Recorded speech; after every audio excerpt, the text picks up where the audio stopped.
সবাইকে শুভ দুপুরে শুভেচ্ছা জানিয়ে আমি প্রিয়া আবার চলে এসেছি তোমাদের কাছে একটা রান্নার ভিডিও নিয়ে।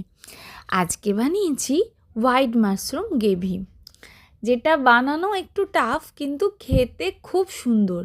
এই ক্রিমি মাশরুমের তরকারিটা যদি বানাও আর তার সাথে যদি গরম তুলতুলে রুটি থাকে, আর তোমাদের রেস্টুরেন্টে যেতে হবে না। বাজার থেকে মাশরুম কিনে এনে ভালো করে জলে পরিষ্কার করে ধুয়ে নাও। তারপর কড়াইতে রসুন কুচি দিয়ে মাশরুমটা হালকাভাবে নেড়ে নাও।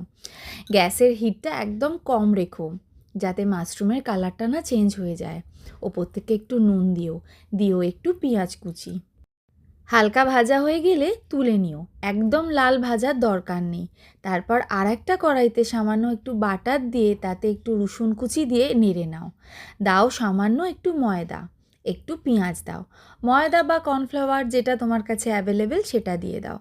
ময়দা দিয়ে খানিকক্ষণ নাড়াচাড়া করার পর দিয়ে দাও ওপর থেকে ঠান্ডা ঠান্ডা দুধ, মানে রুম টেম্পারেচারের দুধ। গরম দুধ দিলে সবসময় সসটা ঠিকঠাক তৈরি হয় না। এবার হোয়াইট সস বানিয়ে নাও। পরিমাণ মতো নুন মিষ্টি মিলিয়ে সসটাকে গাঢ় করে নাও। সসটা গাঢ় হয়ে গেলে আগে থেকে ভেজে রাখা মাশরুম আর পেঁয়াজটা দিয়ে দাও। ব্যাস, ওপর থেকে একটুখানি ধনেপাতা, চিলি ফ্লেক্স আর অরিগানো ছড়িয়ে দাও।